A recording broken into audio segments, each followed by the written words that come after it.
Okay, this next section is about calculating percent yield. And the goal is to explain differences among actual yield, theoretical yield, and percent yield, and calculate percent yield for a reaction. So, first of all, percent yield is a number that represents the amount or mass of product that is obtained compared to the amount or mass of product that can theoretically be obtained. So let's say that you have 95% yield. What does that mean? It means 95 grams obtained over 100 grams theoretical. So what is the difference between the obtained and the theoretical? Another word for obtained is actual. So the theoretical yield is the amount or mass of product made by complete reaction of the limiting reactant. So we've been practicing those calculations. Actual yield is the amount or mass of product obtained after completion of the reaction and isolation of the product from the reaction. So there are many instances where you might lose some of your product in the purification of the reaction. Also, it may be that your reaction is not very fast, and so you stop it before it's completed and you don't get the theoretical yield. So there's many reasons why your actual yield would be less than your theoretical yield. And there's only one reason why your actual yield would be greater than your theoretical yield, and that is because your actual yield is not pure. It has impurities in it, which makes it seem like you made more than you have, but you haven't. So to calculate the percent yield, you need the actual yield, and this is measured with a balancer scale, usually. The theoretical yield is calculated from the amount or mass of your limiting reactant. And the percent yield is where you take your actual yield in moles divided by your theoretical yield in moles and multiply by 100%. Or you take your actual yield in mass divided by your theoretical yield in mass and multiply by 100%. This is by and far the most common way to do it. The actual yield in mass divided by the theoretical yield in mass. So gram divided by gram means this ends up being unitless, and you multiply by 100%. So we had a problem previously, if you remember this one, where from 356 grams of CO and 65 grams of H2, you can produce 407 grams of methanol. Turns out that the hydrogen was in excess. If only 332 grams of methanol is actually produced, what is the percent yield of the compound? So let's take a look at that calculation. So I'm going to shove this up here just a little bit. And using this number here, I'm going to write down that we have, actually, I'm going to do this just so I have a little more room. Just going to put that there so we can see everything. So percent yield is equal to the L yield over the theoretical yield times 100%. So if I plug numbers in, the actual yield is 332 grams. Now, I don't need to write CH3OH here because when you compare actual yield to theoretical yield, they have to be the same compound. So there's no reason to use that label.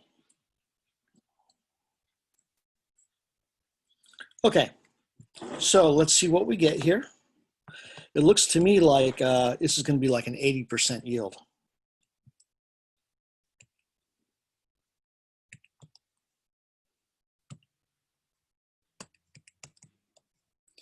And we get 81.6% yield. So what does this 81.6 mean? It means 81.6 grams actual over 100 grams theoretical.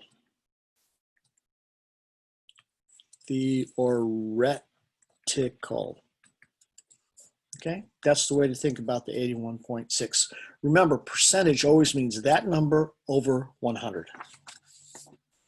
Okay, let's take a look at another percent yield problem. The deep blue compound, and I'm not sure how to say the name of this. This is a complex compound where this is a copper, let's see, copper 2 ions surrounded by 3 ammonia molecules that are coordinately covalently bonded to this copper. It's made by the reaction of copper 2 sulfate and ammonia. And here's the reaction. If you use 10 grams of copper 2 sulfate and excess ammonia, what is the theoretical yield of copper ammonium sulfate? And if you isolate 12.6 grams, what is the percent yield? So let's see what we can do to calculate this. So you're seeing this in real time here. What I'm going to do here, since we're starting with 10 grams, and this is in excess, I know that this is limiting, and I'm going to use this to calculate the theoretical yield.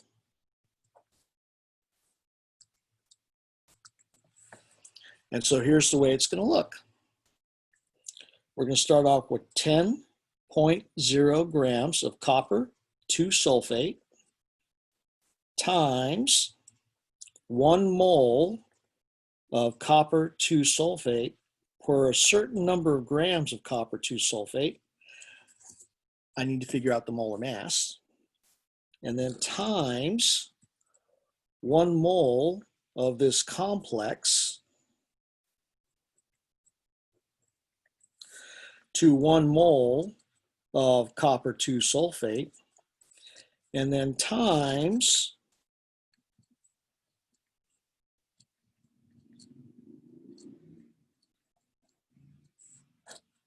the molar mass of this per 1 mole of copper ammonium sulfate. So let's see if we can calculate the molar mass of copper 2 sulfate and the molar mass of this guy. So copper is 63 point, I want to say 55, but I don't think that's right. Oh, it is 55 grams. Sulfur is 32.07 grams. Oxygen is 16.00 grams, and nitrogen is 14.0, I want to say 1 grams. And hydrogen is 1.008 grams. Normally, the periodic table I gave you gives you 4 significant figures for each of these. So here, for copper 2 sulfate, it's going to be 63.55 plus 32.07 plus 4 times 16, which is 64. For a total of 12, carry the 1, 6, 9, and then 15. And ammonia is going to be, let's see, 14.01 plus 3.024. And that's going to be 0.0317. And the reason I did ammonia is because I can just add the molar mass of copper 2 sulfate to 4 ammonias to get the molar mass of that. So the molar mass of this guy is 159.62. The molar mass of this is going to be this number plus 4 times that. So let's see what that runs out to be.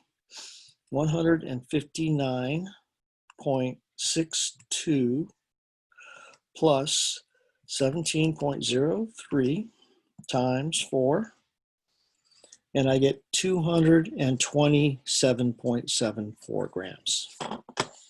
Okay, so using the numbers I have right here, let's see how many grams of the copper complex we're going to get. So roughly speaking, This will go into this about 1.5 times. 1.5 times that should be about 15. 10 times 227.74 divided by 159.62, and I get 11.6 grams of copper ammonium sulfate. So this is the theoretical yield. Now, to calculate the percent yield, we're going to take the actual divided by the theoretical and multiply by 100%. So our theoretical is 11.6 grams. Our actual is 12.6 grams. Huh. Makes me think I did something incorrect here.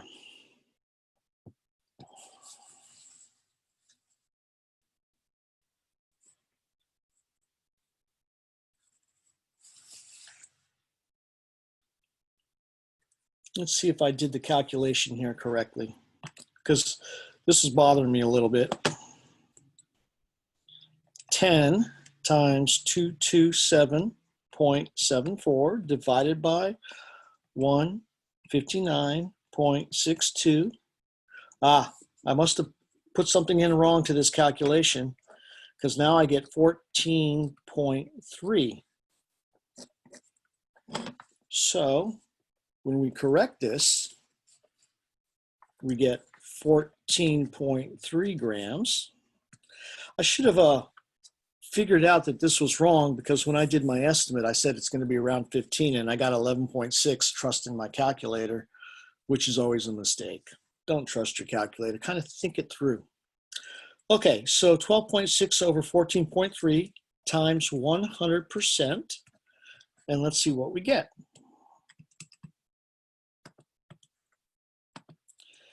88.3% yield. There you go. And that's how you calculate percent yield. Thank you for listening.